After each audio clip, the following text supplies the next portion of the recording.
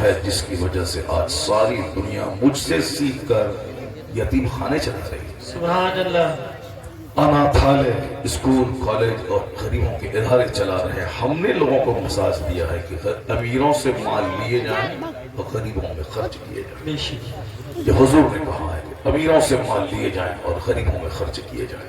جی. یہ زکوٰۃ کا سسٹم ہے. میں نے ایک قانون بتایا آپ کو کہ اس مال پہ زکوٰۃ فرض ہے جس پہ سال گزر جاتے ہیں. کس قدر وقت کی اہمیت ہے. جی. پنکچوئلٹی.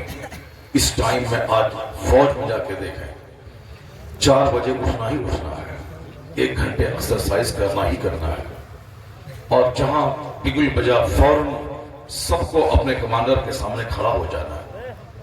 یہ سسٹم آپ حج میں دیکھ سکتے ہیں.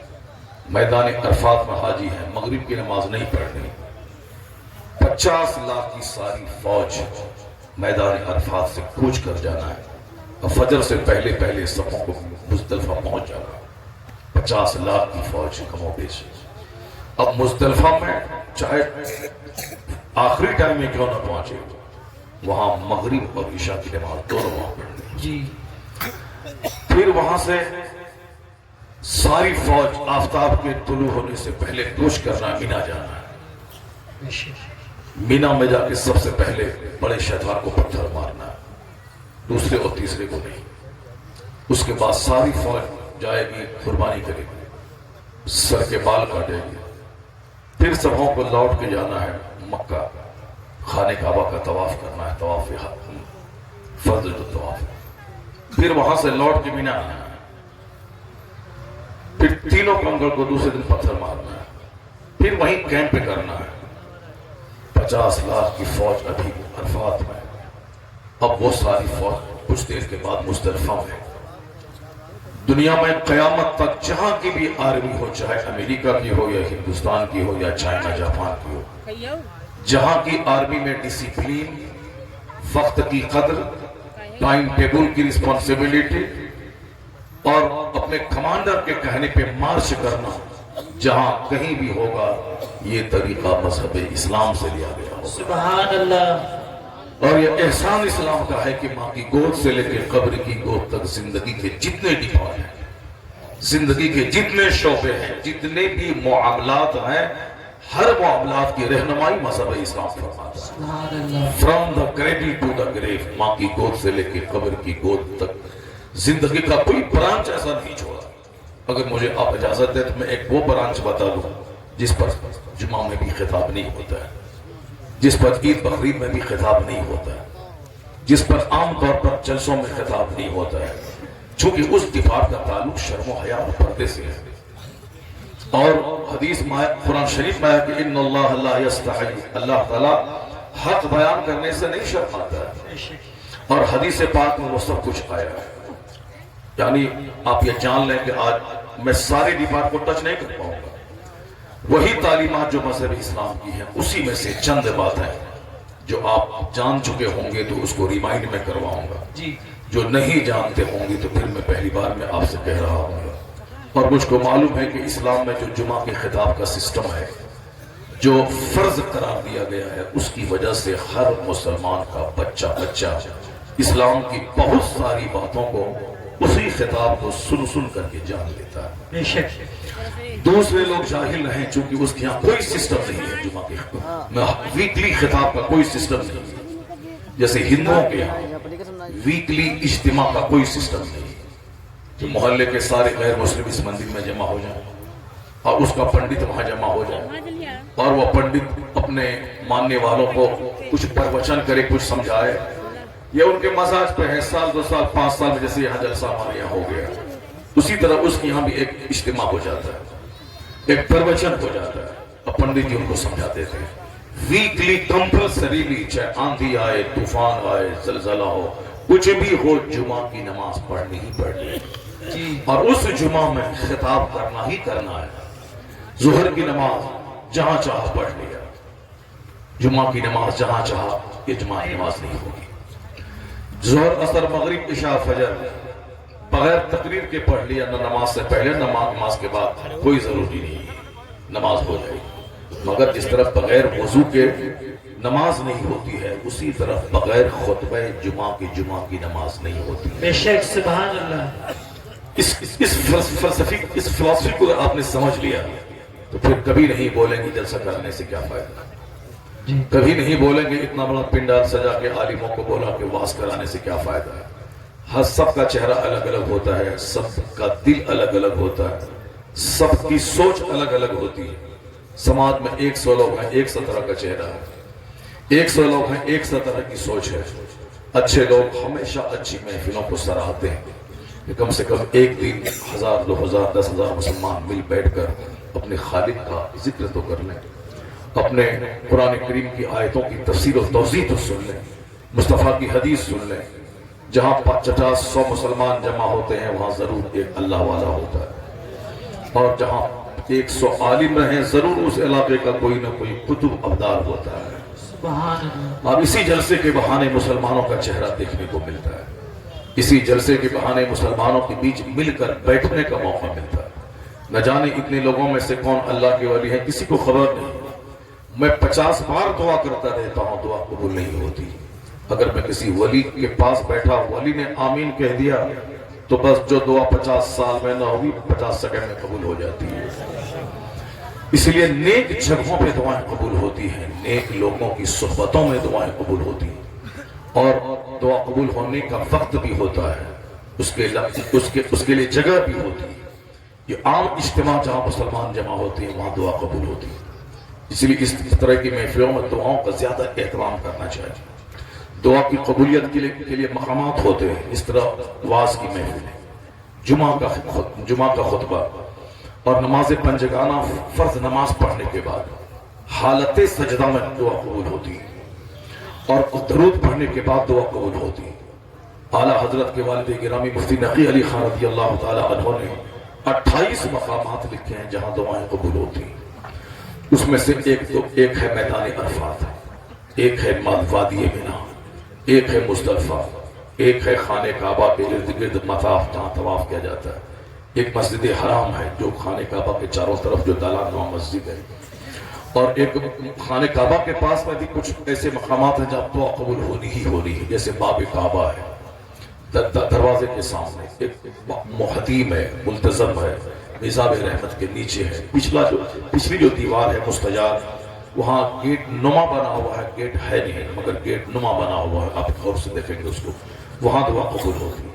اور خانہ کعبہ کا جو دکنی حصہ ہوتا ہے جہاں رکن یمانی اور رکن اسود کے بیچ میں، جہاں 70,000 فرشتے آمین کہنے کے لیے ہر وقت تیار رہتے ہیں، اس لیے وہاں سارے مسلمان ربنا آتینا فی الدنیا حسنہ وفی الآخرۃ حسنۃ وقنا عذاب النار یہ دعا پڑھتے ہیں۔ اس میں دنیا اور آخرت کی ساری بھلائیوں کی دعا مانگی جاتی ہے، اور مدینے میں بقی شریف میں دعا قبول ہوتی ہے، احد پہاڑ پہ دعا قبول ہوتی ہے، مسجد نبوی میں دعا قبول ہوتی ہے، مسجد فتح میں دعا قبول ہوتی ہے، مسجد خندق میں دعا قبول ہوتی ہے، مسجد غمامہ سامنے ہے جہاں عید کی نماز پڑھی جاتی ہے، سرکار نے پڑھی تھی، وہاں دعا قبول ہوتی ہے۔ اور روضہ رسول پہ دعا قبول نہیں ہوگی تو پھر کہاں ہوگی؟ ہوتے کہاں خلیل و بنا کعبہ و منا، لولاک والے صاحبی یہ سب تمہارے گھر کی ہے۔ جان کائنات ہے مصطفیٰ، روح کائنات ہے مصطفیٰ، باعث تخلیق کائنات ہے مصطفیٰ۔ آقا دو جہاں کے آنے کے بعد ہی پتا چلا کہ اللہ ایک ہے۔ حضور نے ہی کہا کہ قرآن اللہ کا کلام ہے، حضور نے ہی کہا کہ کعبہ اللہ کا گھر ہے، حضور نے بتایا کہ مرنے کے بعد جنت اور جہنم ہے، سرکار نے کہا کہ قبر میں فرشتے آئیں گے تو اس سے سوال جواب کریں گے، یعنی یہ سارے عقائد تو حضور سے ملے۔ حضور نے ہی کہا کہ اللہ ہے، حضور نے کہا قیامت کا دن قائم ہوگا تو اس سے حساب لیا جائے گا، رائی کے دانے کے برابر جو کچھ تم نے دنیا میں کیا سب کچھ کا حساب لیا جائے گا۔ یہ مت سمجھنا کہ میں بے لگام ہوں، ابھی ہم پر زلزلہ نہیں آتا ہے، ابھی ہم زمین میں نہیں دھستے ہیں، ابھی ہم نے نماز چھوڑ دی کچھ نہیں ہوا۔ یہ آزمائش کے دن ہے، یہ آزمائش کا لمحہ ہے، یہ آزمائش کی دنیا ہے، یہ کام کی دنیا ہے۔ یہاں بدلہ نہیں ہے کہ ابھی شراب پیا تو ابھی زمین میں دھس جائے، ابھی زنا کیا تو آسمان سے پتھر برس رہے، ابھی جھوٹ بولا تو منہ میں لقوہ مار دے۔ نہیں، یہاں اللہ نے چھوٹ دی۔ ہر جمعہ کے دن خطبہ رضویہ میں ایک حدیث پڑھی جاتی ہے، اعمل ما شئت اے لڑکے، اے سفید، کٹ بھگو اس کو، لگتا ہے چھوٹی کاٹ گئی. بڑی مشکل سے جلسہ ہوتا ہے، ایک جا رہا ہے ایک آ رہا ہے. کیا تماشا ہے؟ جلسہ ہے کہ ناٹوکی کی محفل ہے. جب تک نہیں ڈانٹو کو سنتا ہی نہیں. ایک ادھر سے اٹھ رہا ہے، ادھر سے اٹھ رہا ہے، ادھر جا رہا ہے، ساری زندگی بھاگتا ہی رہے گا، برکتوں سے محروم رہ جائے گا. معلوم ہے تمہیں یہ دین کی محفل ہے، جنتی محفل ہے. سبحان اللہ. یہ اللہ رسول کے ذکر کی محفل ہے. جو اس محفل کو آباد کرتا ہے اللہ اس کو آباد کر دیتا ہے، بے شک.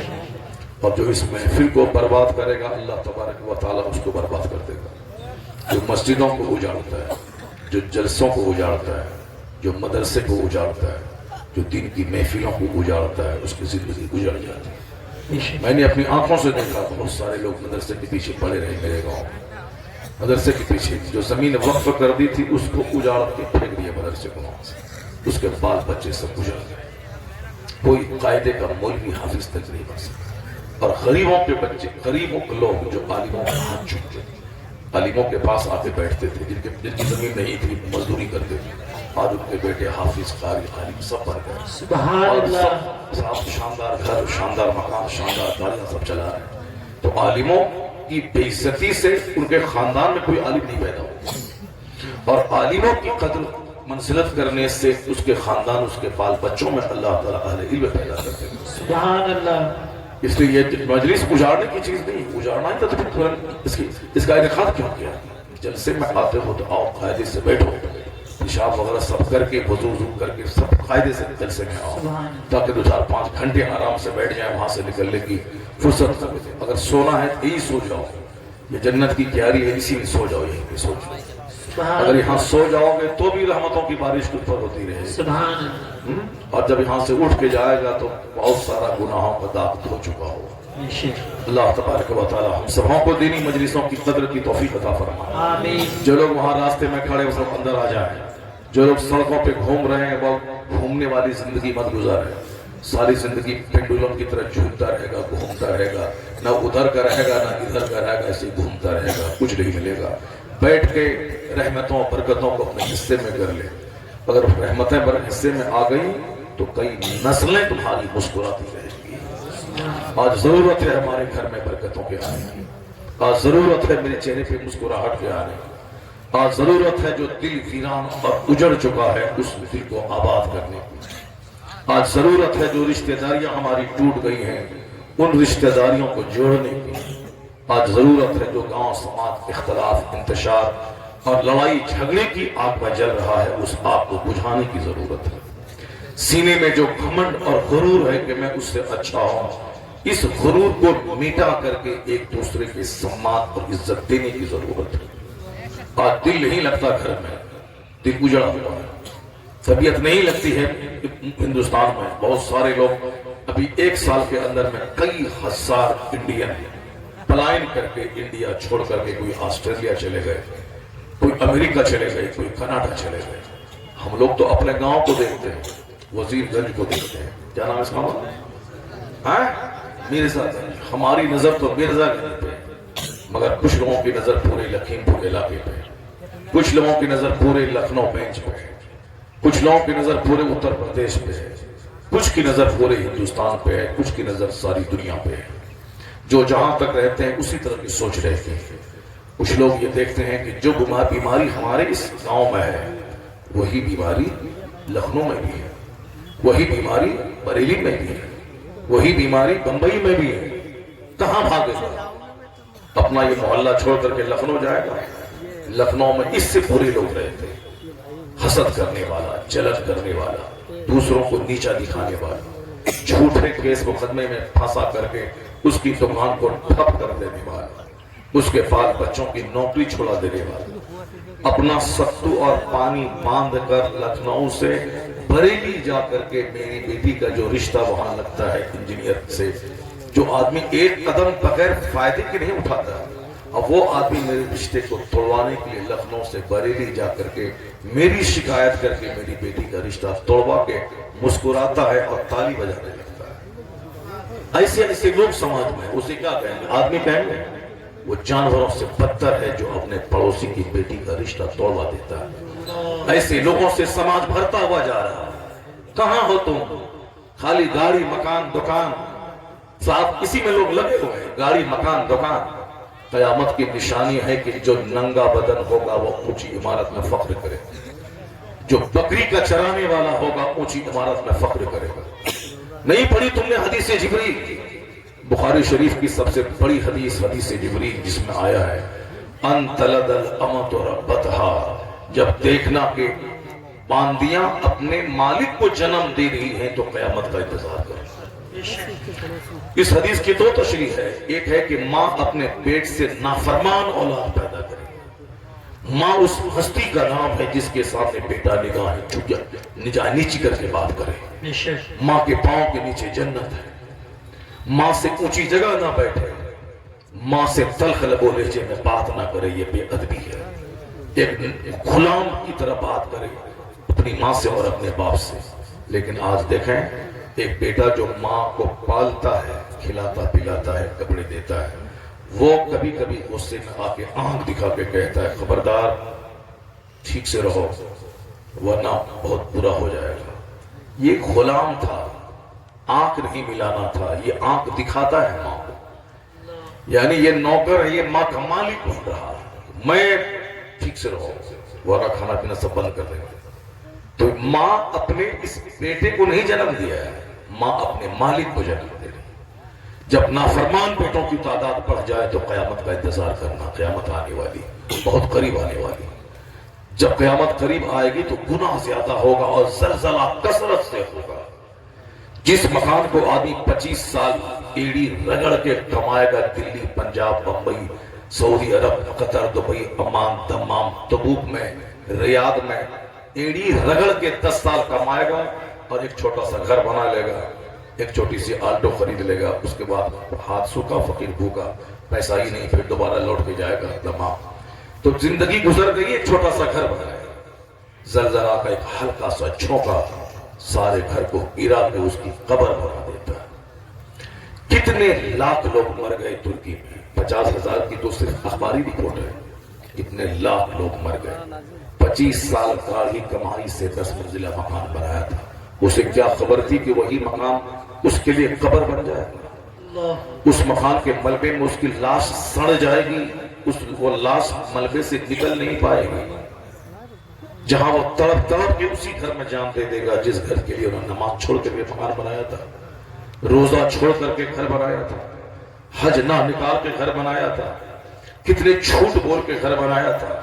ایسے ہی گھر نہیں بن جاتا ہے، جہاں جہاں بھی بلند عمارتیں ہیں ان کے پیچھے کروڑوں جھوٹ ہے، اس کے پیچھے کروڑوں گناہ ہے، اس کے پیچھے فتنہ ہے، فساد ہے، لند ہے، مند ہے، فریب ہے، دغا ہے۔ حلال کمائی سے تھوڑی 50 کروڑ کا مکان بنتا ہے، حلال کمائی جھوم کے نہیں برستی ہے۔ ذرا دیکھ لیں اینٹ ڈھو کر کے 8 گھنٹے اینٹ ڈھوئیں تب جو 400 روپے ملتے ہیں، ایک ایک پیسہ اس کا حلال کا ہوتا ہے، اور وہ حلال کا 1 روپیہ جب اندر جاتا ہے تو پورا سینہ روشن ہو جاتا ہے، سبحان اللہ۔ اور حرام کا 1 روپیہ گاڑی پہ بیٹھا ہے، کیس میں ڈال دیں گے، نہیں بابو 2 لاکھ پہنچا دو گھر پہ، بس پہنچا دیتا ہوں، یہ بھی حرام خور، اور جو 2 لاکھ پہنچایا وہ بھی حرام خور، اس کا پیسہ بھی حرام کا، اس کا پیسہ حرام کا، اس کا بیٹا بھی چھوکر، اس کا بیٹا بھی لوفر، نسلیں تباہ ہو جاتی ہیں۔ حرام کا 1 لقمہ اندر گیا، دل گندا، زبان گندی، دماغ گندا، سوچ گندی، پورا وجود گندا، اور اس حرام غذا سے جو منی کا قطرہ بنتا ہے اور اس سے جو بچوں کی پیدائش ہوتی ہے، ان بچوں کی مانسکتا، اس کی سوچ سب گندی۔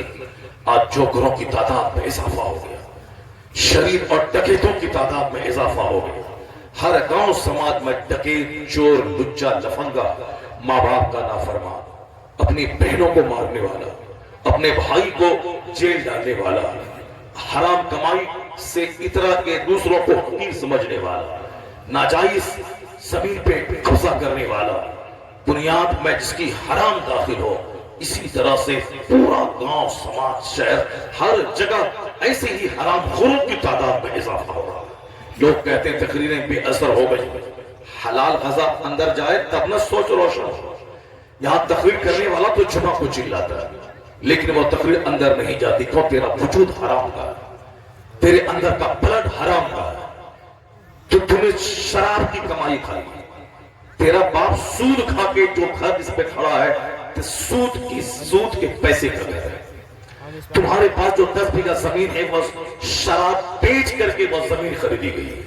یہ بتا دے، شراب بیچ کر جو زمین خریدی گئی، اس کا جو لقمہ کھا کر کے وجود تیار ہوگا، اس کا تو انگ انگ ناپاک ہوگا۔ اب وہ باپ کی گستاخی کرے گا، وہ عالم کو گالی دے گا، وہ اپنے پیر کی توہین کرے گا، وہ حلال طریقے سے زندگی نہ گزار کے حرام راہوں سے زندگی کے دن گزارے گا۔ سوچ گندی، دل گندا، وجود گندا، یہ بولے گا کہ مولانا کی تقریر میں اثر نہیں ہے۔ کتے، تم نے اپنے بدن کے ہڈی اور گوشت کو دیکھا، حرام کی ہڈی، حرام کا خون، حرام کا گوشت، تو پھر تیری سوچ حرام جیسی۔ اب تو بولتا ہے مولانا کی تقریر میں اثر نہیں ہے، تو کہتا ہے مولانا کی تقریر بے اثر ہو گئی۔ مولانا قرآن بولتا ہے اور پیغمبر بھی قرآن بولتے تھے، کروڑوں لاکھوں میں سے چند لوگ ہوتے تھے جو کھچ کھچ کے آگے کلمہ پڑھ لیتے تھے۔ نبیوں پر بھی اللہ کا کلام پیش کر دینا لوگوں پر ضروری تھا، اور یہی کام نبی کے غلام ان کے نائب کرتے ہیں، لوگوں کے سامنے قرآن پیش کرتے ہیں، حدیث بیان کرتے ہیں، اور اسی لوگوں میں سے کچھ لوگ ہوتے ہیں جن کا دل سیدھا ہوا، جھک گئے، اللہ کے حضور سجدہ ریز ہو جاتے۔ سبحان اللہ۔ کسی کے گلے میں چادر ڈال کے مسجد میں گزارنا فرض کسی نبی پہ نہیں تھا، نہ کسی عالم پہ فرض ہے، کسی پہ فرض نہیں تھا، نہ کسی نبی پہ، نہ کسی عالم پہ فرض ہے، صرف اللہ کا کلام پہنچا دینا ہے۔ لگتا ہے کہ حضور سیدی سوال ملت کی آمد ہو رہی ہے، انتہائی ادب و احترام کے ساتھ آپ کھڑے ہو جائیں۔ شہزادے سرکار غوث اعظم جانشین حضور طاہر ملت، حضور پیر طریقت رہبر رائے شریعت سیدی سرکار جن لوگوں نے اب تک کسی صحیح پیر و مرشد سے اب تک بیعت نہیں کی ہے، وہ حضور سہیل ملت کے ہاتھوں ہاتھ دے کر اپنے زندگی کے چراغ کو روشن کریں، اپنے دلوں کو روشن کرنے کا سامان مہیا کریں، اور اپنے شیخ کی غلامی میں داخل ہو جائیں۔ مرشد اور شیخ کی نگرانی میں جو زندگی گزرتی ہے، وہ زندگی ناکامی سے محفوظ رہتی ہے۔ دنیا میں بھی شیخ کی رحمتیں ان کے ساتھ رہتی ہیں، اور مرنے کے بعد بھی شیخ کی عنایتیں اس کے ساتھ رہتی ہیں، قبر میں، حشر میں، جنت میں۔ اس لیے صحیح پیر کا انتخاب کرنا چاہیے تاکہ ہمیں صحیح راستہ دکھلائے، اور ایسا غلط پیر اگر کا انتخاب ہوا تو دنیا اور آخرت دونوں تباہ ہو جائے گی۔ سہیل ملت مسلک اعلیٰ حضرت کے نقیب اور پاسبان کا نام ہے، اور اس وقت میں پوری دنیا میں صحیح راستے پہ چلنے کے لیے ایک ہی مسلک ہے، مسلک اعلیٰ حضرت۔ چونکہ کسی بھی دوسرے راستے کو آپ چنیں گے تو وہاں بہت سارے ریسٹرکشنز ہیں، رکاوٹیں ہیں، اوبڑ کھاپڑ ہے، افراط اور تفریط ہے۔ جو اس سے ہٹتے ہیں دشمنی میں یا تو رافضی اور حسد میں یا تو رافضی بن جاتے ہیں، یا دشمنی میں وہ خارجی نجدی وہابی دیوبندی بن جاتے ہیں۔ خطرہ رہتا ہے ان سے جلنے والا یا تو گستاخ رسول کو کافر کہنا چھوڑ دیتا ہے، وہ ان کے گروپ میں چلا جاتا ہے، یا اس مسلک سے چڑھنے والا وہ صحابہ کا گستاخ بن کے مولا علی کی محبت میں صحابہ کی توہین کر کے رافضیوں کی جھولی میں چلا جاتا ہے۔ یہ بیچ کا راستہ ہے، تیرے غلاموں کا نقش قدم ہے راہ خدا، یہ وہ سراغ ہے، یہ وہ کیا بہک سکے جو یہ سراغ لے کے چلے، جہاں اللہ کی تعظیم، مصطفیٰ کی تعظیم، اہل بیت کی تعظیم، صحابہ کی تعظیم، امام کی تعظیم اور غوث و خواجہ کی تعظیم، صرف تعظیم ہی تعظیم ہے۔ اللہ رب العزت کو کیسے مانے، حضور کو کیسے مانے، صحابہ کو کیسے مانے، وہ سب باتیں وضاحت کے ساتھ مسلک اعلیٰ حضرت میں بیان کرتی گئی۔ اگر کوئی بولے کہ میں اللہ کو ایک مانتا ہوں، دوسرا سوال ہوگا مصطفیٰ کے بارے میں کیا کہتا ہے؟ وہ بولے گا میں نبی کو لاجواب مانتا ہوں، پھر سوال ہوگا علم غیب کے بارے میں کیا کہنا ہے؟ وہ بولے گا علم غیب میں مانتا ہوں کہ حضور کو اللہ نے علم غیب دیا، تو پھر سوال ہوگا اختیارات کے بارے میں کیا کہتا ہے؟ سوال ہوگا کہ حضور کو صاحب اختیار مانتا ہوں، پھر سوال ہوگا صحابہ کرام کے بارے میں کیا کہتا ہے، بولے گا میں عزت کرتا ہوں، پھر سوال ہوگا اہل بیت کے بارے میں کیا کہتا ہے، چونکہ کچھ لوگ صحابہ کو مانتے ہیں، اہل بیت کی توہین کرتے ہیں، کچھ لوگ اہل بیت کی عزت کرتے ہیں، صحابہ کو گالی دیتے ہیں، تو اب اعتراض پہ اعتراض پیدا ہوتا جائے گا۔ لیکن کمپلیٹ مومن کا کوئی ایک ایسا جملہ ہو، سنٹینس، جس کے بولنے کے بعد پتہ چل جائے کہ یہ آدمی نہ صحابہ کا گستاخ ہے، نہ اہل بیت کا گستاخ ہے، نہ غوث و خواجہ کا گستاخ ہے، نہ رسول پاک کا گستاخ ہے، پرفیکٹ مومن ہے یہ۔ ایک جملہ بتا دے، کوئی بولے گا میں مسلمان ہوں، تو مسلمان تو وہ لوگ بھی کہتے ہیں۔ پھر سوال دوسرا ہوگا میں اہل بیت اور صحابہ سے محبت کرتا ہوں، پھر سوال ہوگا کہ غوث کے بارے میں کیا کہتا ہے، کیونکہ کچھ لوگ امام اعظم کو مانتے ہیں، غوث اعظم کی توہین کرتے ہیں، اب کچھ لوگ غریب نواز کو غوث اعظم سے بڑا مانتے ہیں، یعنی فتور پیدا ہوتا جا رہا ہے، زبانہ دنیا قیامت کے قریب جاتی جا رہی ہے، ویسے ہی طرح طرح کی الٹی سیدھی سوچ پیدا ہوتی جا رہی ہے۔ اس دور میں ایک لفظ ہے جس کے آگے کوئی سوال نہیں ہوگا کہ حضور کے بارے میں کیا، صحابہ کے بارے میں کیا، اہل بیت کے بارے میں کیا، امام اعظم کے بارے میں کیا، غریب نواز کے بارے میں آگے کوئی سوال نہیں، صرف ایک جملہ ہے، مسلک اعلی حضرت زندہ باد۔ کوئی بول دے کہ میں مسلک اعلی حضرت کے ماننے والا ہوں، اب سوال دوسرا ہوگا ہی نہیں کہ اللہ تعالیٰ کے بارے میں کیا عقیدہ ہے، حضور کے بارے میں کیا عقیدہ ہے، صحابہ کے بارے میں کیا عقیدہ ہے، اہل بیت کے بارے میں کیا عقیدہ ہے، غوث و خواجہ کے بارے میں کیا عقیدہ ہے۔ جو پرفیکٹ عقیدہ ہے اسی کی ترجمانی کا نام ہے مسلک اعلی حضرت۔ سبحان اللہ۔ اس سے جو بغض رکھے گا ضرور کہیں نہ کوئی اس کی چوری پکڑی جائے گی، جی۔ یا تو اہل بیت کی محبت میں جلے گا، حسین حسین علی علی کرے گا، تو کہیں ضرور کبھی نہ کبھی وہ حضرت صدیق اکبر کو گالی دیتا نظر آئے گا، کبھی ضرور امیر معاویہ رضی اللہ تعالیٰ عنہ کو گالی دیتا نظر آئے گا، چونکہ اس کے دل کا چور پکڑا جاتا ہے۔ مسلک اعلی حضرت کا فالوور نہ کبھی مولا علی سے بغض رکھے گا، نہ کبھی حضرت امیر معاویہ سے بغض رکھے گا۔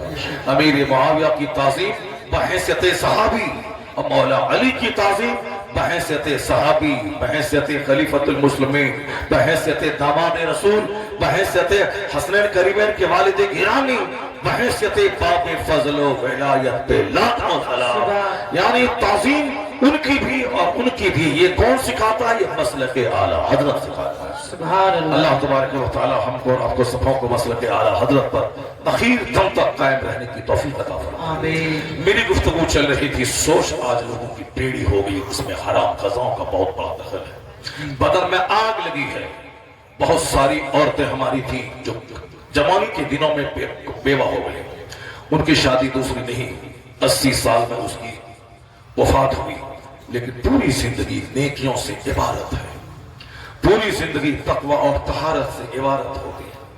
پٹنہ عظیم آباد کی ایک خاتون جوانی میں بیوہ ہو گئی، دوسری شادی نہیں کری، انہوں نے اپنے آپ کو گھر میں مقید کر دیا، نہ اجنبی مردوں کا چہرہ وہ دیکھتی تھی، نہ اجنبی مردوں سے بات کرتی تھی، اپنی عزت کی حفاظت، شادی نہیں کری انہوں نے، دن روزہ رکھنے میں، رات تلاوت اور نماز میں وہ گزارتی تھی۔ ایک لمبا عرصہ شوہر کی غیر موجودگی میں لمبا عرصہ گزارنا بہت مشکل کام ہوتا ہے، یہ نیچرل سسٹم ہے، کھانے پینے سونے اور جو خواہشات طبعی ہیں وہ ہر انسان میں داخل ہے، اس کی مخالفت کوئی کرے گا وہ نہیں رہ پائے گا دنیا میں۔ جس طرح کھانے کی خواہش ہے، اگر کوئی بولے گا میں بھوکا دنیا میں زندہ رہ جاؤں گا، نہیں رہ پائے۔ کھانا ایک حاجت طبعی میں داخل ہے، سونا ہماری ضرورت ہے، کوئی بولے میں نہیں سوؤں گا میں زندہ رہ جاؤں گا، نہیں ہوگا۔ پانی پینا یہ ہماری ضرورت ہے، کوئی بولے میں بغیر پانی پیے میں زندہ رہ جاؤں گا، ایسا نہیں ہے، یہاں نہیں رہ پائے۔ اسی طرح کھانا دانا پانی کی طرح ضرورت ہے، اسی طرح ایک ضرورت ہے، اگر میں مرد ہوں تو میری ایک ضرورت ہے، میرے باپ اگر شادی نہیں کرتے تو میں پیدا نہیں ہوتا، میرے دادا اگر شادی نہیں کرتے تو میرے باپ پیدا نہ ہوتے، غوث اعظم کے والد گرامی سید ابو صالح جنگی دوست اگر شادی نہیں کرتے تو غوث اعظم کہاں سے پیدا ہوتے، خواجہ غریب نواز کے والد سید غیاث الدین رضی اللہ تعالیٰ عنہ شادی نہیں کرتے تو غریب نواز کہاں سے پیدا ہوتے، اعلیٰ حضرت کے والد مفتی نقی علی خان رضی اللہ تعالیٰ عنہ شادی نہیں کرتے تو اعلیٰ حضرت کہاں سے پیدا ہوتے۔ یہ ایک نیچرل سسٹم ہے، اللہ نے مرد کو پیدا کیا اور عورتوں کو پیدا کیا ہے، مرد کے لیے عورتوں میں کشش اللہ نے رکھ دی ہے اور عورتوں کے لیے اللہ نے مردوں میں کشش رکھ دی ہے. اگر اس کو اسلام سے ہٹ کے دونوں اپنے طبیعت کا استعمال کرے تو وہی جرائم پیدا ہوگی, وہاں زناکاری کا اظہار ہوگا, سماج ایک دوسرے سے کٹ کے مر جائے گا اور ایک خوبصورت عورت پہ 10 آدمی ہاتھ دوڑائے گا اور جنگ ہوگی, قتل و قتال ہوگا, دنیا آگ سے بھر جائے گی. اسی سسٹم کو مرد تمہارے لیے اور تم مردوں کے لیے ہو تو ایک سسٹم ہے کہ سوشل لائف میں 10 آدمی کے بیچ میں دونوں ایک دوسرے سے ازدواجی زندگی گزارنے کا کانٹریکٹ کر لو, اللہ کے نام پہ دونوں ایک ہو جاؤ, اسی کا نام نکاح ہے. اور اسی نکاح کے ذریعے سماج چلتا رہے گا, توالد و تناسل کا سلسلہ چلتا رہے گا اور تمام بد نظمی اور تمام بدعملی سے سماج بچتا رہے گا. اس سے ہٹ کے جتنے بھی سسٹم پیدا ہو گئے, چاہے لیو ان ریلیشن شپ کا سسٹم ہو, چاہے ہوموسیکسولیٹی کا سسٹم ہو, چاہے اسلام بازی کا سسٹم ہو, وہ سارے سسٹم نے دنیا کو خطرناک بیماری دی, وہ سارے سسٹم نے ایک ڈینجرس نظام سماج کو دیا. اگر مرد سے نکاح کریں تو سماج میں آگ لگے گی, زمین میں زلزلہ پیدا ہوگا. جس طرح مغرب کے لوگوں نے کہا کہ نہیں بھی آدمی آزاد پیدا ہوا ہے, وہ جس طرح جینا چاہے جی, مردوں سے شادی کرنا چاہے کرے, وہ آدمی کی شکل میں بھیڑیا اور جانور ہے جو نیچرل سسٹم کے خلاف کام کرنے کو جج نے ایک قانونی آزادی عطا کر دی.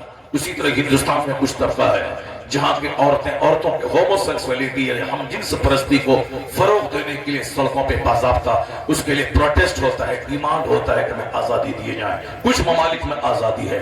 یہ بتائیں کہ عورتوں سے شادی کریں گی تو بچہ کہاں سے پیدا ہوگا اور پھر یہ انسان کی آبادی کیسے چلے گی. لیکن اینٹی نیچرل سسٹم کرنے کی وجہ سے دنیا کو ایک جگہ منہ دیکھنا پڑا.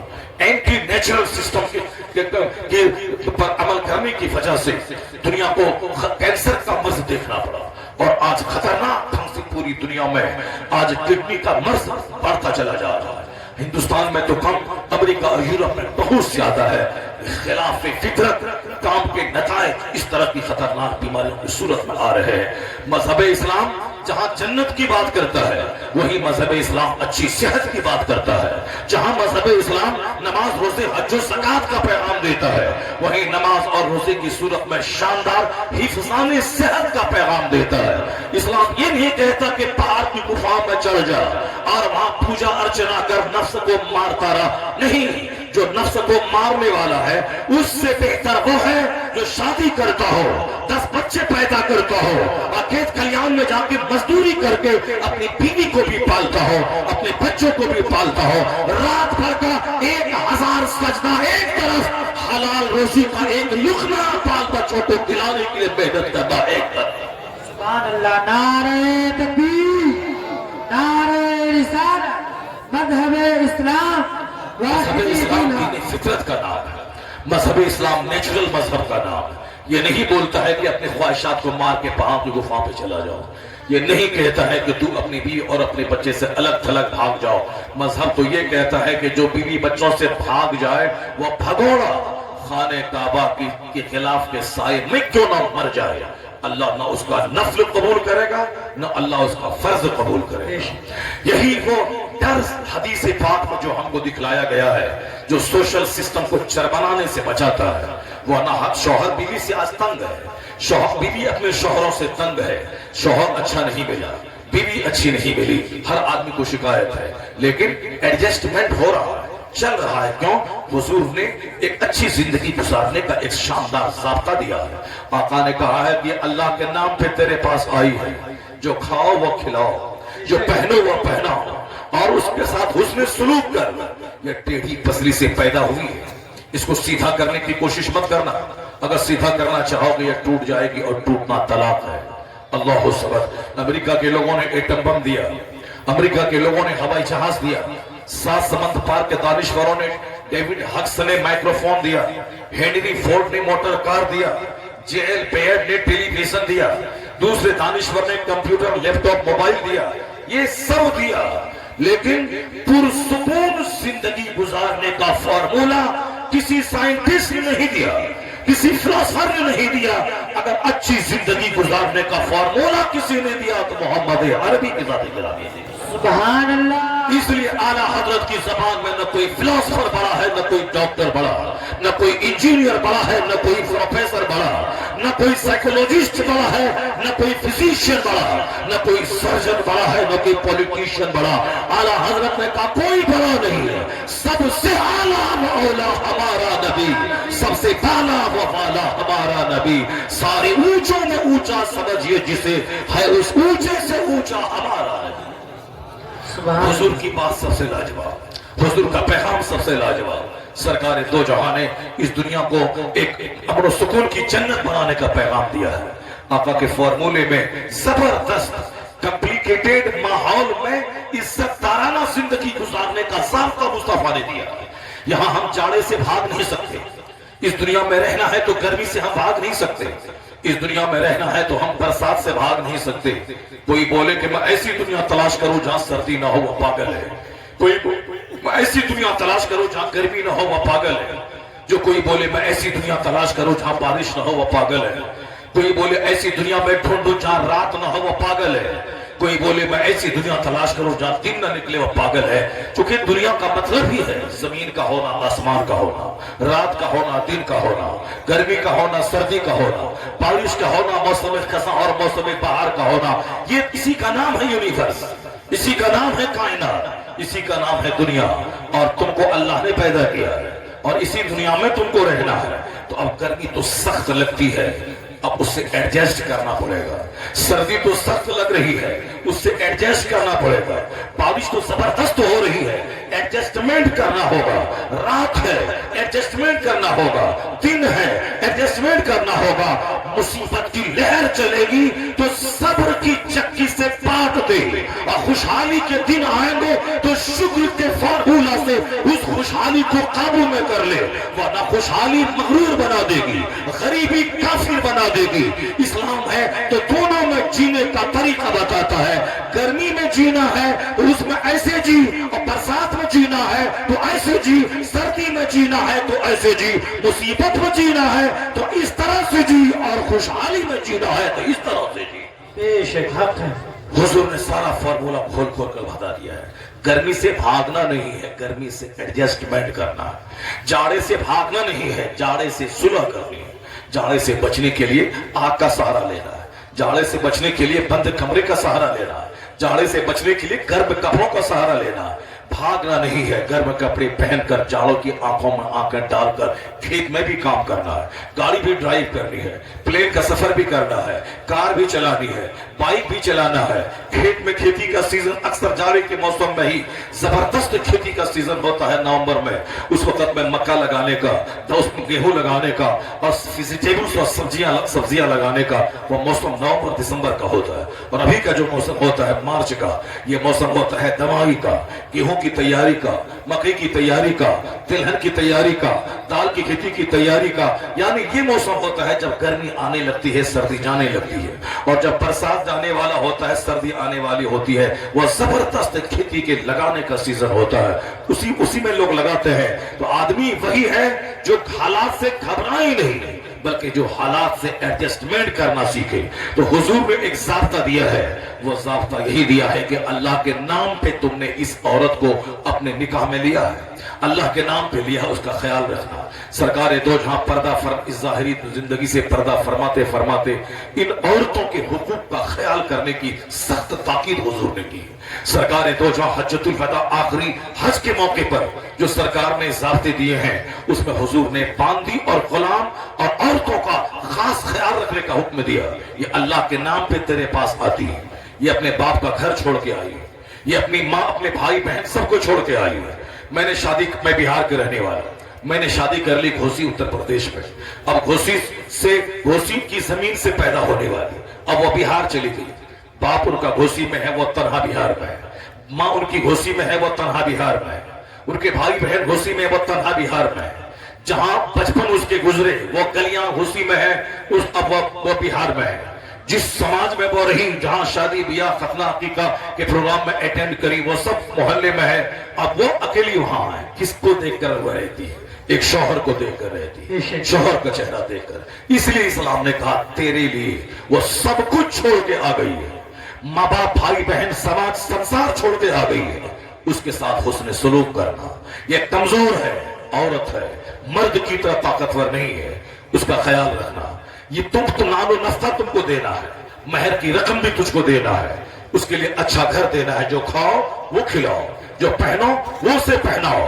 اور پھر ایک بات یاد رکھنا، یہ ٹیڑھی پسلی سے پیدا ہوئی ہے، سیدھا کرنے کی کوشش مت کرنا. یہ مت سمجھنا کہ میں شوہر ہوں، میں جیسے کچھ کو رکھنا چاہتا ہوں رہنا پڑے گا، نہیں تو بھاگو یہاں سے. ایسا نہیں ہوتا ہے، میں جیسے رکھنا چاہتا ہوں رہو ورنہ بھاگو یہاں سے. نہیں ہوگا. وہ عورت ہے، ٹیڑھی پسلی سے پیدا ہوئی ہے، اس میں ضد ہے، اس میں ضد ہے، تو اس کو اسی حالت میں رہنے دے. سیدھا کرنا چاہو گے تو ٹوٹ جائے گی، ٹوٹنا طلاق ہے. عورتوں میں زیادہ بولنے کی عادت ہے، اس سے تو تکلیف ہوتی ہے، لیکن زیادہ بولنے کی عادت کو صبر کرنا ہوگا. نگیٹو پہلو نہیں، اس کا پازیٹو پہلو دیکھنا ہوگا. اگر عورتیں زیادہ نہیں بولیں گی تو تیرے سارے بچے گونگے ہو جائیں گے. ہمارے بچے جو پیدا ہوتے ہیں، میں اسے بولنا کہاں سکھاتا ہوں؟ میں تو صبح نکلا کام پہ چلا گیا، میں نوکری کرنے اسکول گیا، میں بزنس کرنے دکان میں گیا، میں کھیتی باڑی کرنے کھیت کلیان میں گیا، میں راجنیتی کرنے کے فیلڈ میں اسمبلی ہاؤس اور پارلیمنٹ گیا. اس چھوٹے بچے جس کو میں نے جنم دیا ہے اس کو بولنا کون سکھاتا ہے؟ پہلے دن سے لے کر کے بالغ ہونے تک کون اس کے پیچھے پرورش کا کس کا ہاتھ رہتا ہے؟ یہ ماں ہے. جس دن بچہ پیدا ہوتا ہے اس دن ماں اس سے بات کرتی ہے، اس سے وہ بات کرتی ہے. وہ تحت شعور میں بچہ ماں کے سارے جملے کو یہاں اسٹور کر لیتا ہے، اور جب 1.5-2 سال کے بعد بچہ فراتے سے بولنے لگتا ہے تو ماں کے وہی جملے جو پہلے دن سے وہ سنے تھے، وہ جملے یہاں سے نکل کر کے زبان کے راستے سے وہ سامنے اترتے ہیں. جس کی ماں فصیح ہوتی ہے، اچھی اردو بولتی ہے، اس کا بچہ بغیر گرامر بغیر کتاب پڑھے اچھی اردو بولتا ہے. جس کی ماں کی زبان میٹھی ہوتی ہے اس کے بچے کی زبان میٹھی ہوتی ہے. جس ماں کی زبان پھوڑ ہوتی ہے اس کے بچے کی زبان بھی ویسی ہوتی ہے. چونکہ ماں کی زبان جس دن سے بچہ پیدا ہوا اسی دن سے ماں کی زبان کو بچہ اسٹور کرتا ہے. یہ بچہ جس کو پیدا ہوا اس کو جنگل میں چھوڑ دے، وہاں جنگل میں شیر ہے اور بھالو ہے، تو بچہ شیر کی بولی بولے گا. چونکہ بچے کے دل دماغ میں جس طرح کی بولی جائے گی اسی طرح کی نقل کرے گا. اسے جنگل میں چھوڑ دیں وہ شیر کی طرح بولے گا. اسے کتوں کی جھرمٹ میں چھوڑ دیں کتوں اور بلی کی بولی بولے گا. یہ بچے کو بولنا سکھاتا کون ہے؟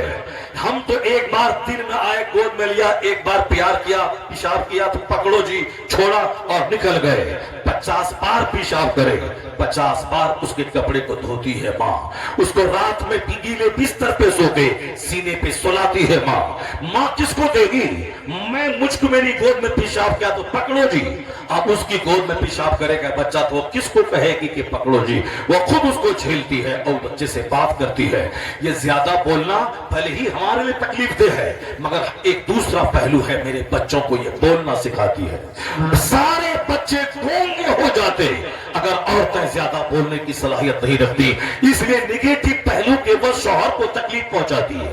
وہ طرح طرح کی قینچی کی طرح زبان چلاتی ہے. تمہاری ماں ایسی، تمہاری پھوپھی ایسی، تمہارا باپ ایسا، تمہارا بھائی ایسا، تمہارے پڑوسی ایسے، تمہارے چچا ایسے، تمہاری چچی ایسی. اتنی شکایت کی پوٹلی لے کے بیٹھ جاتی ہے. تھوڑی سی عقل مندی سے کام لے لے تو کم سے کم شوہر کو اچھے ڈھنگ سے کھانے دے، شوہر کو پنکھا جھیلے، شوہر سے مسکرا کے بات کرے. 8 گھنٹے ہل چلا کے 8 گھنٹے دکان میں رہ کے آیا ہے شوہر، اس کو اتنی خوشی دے کے 2 لقمہ زیادہ کھا لے. اس کا دماغ جو 8 گھنٹے دکان میں رہنے کا تھا ٹینشن فری کر دے، مسکرا کے اچھی بات کر کے. مگر یہ اتنی بڑی بات اس کی اس کھوپڑی میں نہیں آنے والی ہے. ادھر کھانا دیتی ہے، اچھا شاندار کھانا بناتی ہے، ادھر جہاں بیٹھ گئی تو شکایت کی پوٹلی کھولنے لگتی ہے. تمہاری ماں ایسی، تمہاری پھوپھی ایسی، تمہارا باپ ایسا، تمہارا چچا ایسا، تمہارا بھانجا ایسا، تمہارا بھتیجا ایسا. اب یہ بیچارہ مرد ہے جو سب کو پی جاتا ہے، سہ جاتا سمندر کی طرح. ایک صاحب بولا حضرت میری بھی بڑی تکلیف پہنچاتی ہے. پیر صاحب نے بولا تم شوہر ہے یا وہ شوہر ہے؟ کہا حضور میں شوہر ہوں. کہا پھر شوہر کا مطلب، مرد کا مطلب بادشاہ ہوتا ہے. تو جو بادشاہ ہوتا ہے وہ سب کچھ پی جاتا ہے، پیتا رہا اور گھر کو خوشی کا ماحول بناتا رہا. وہاں سیدھا کرنا چاہے گا تو ٹوٹ جائے گی، ٹوٹنا طلاق ہے.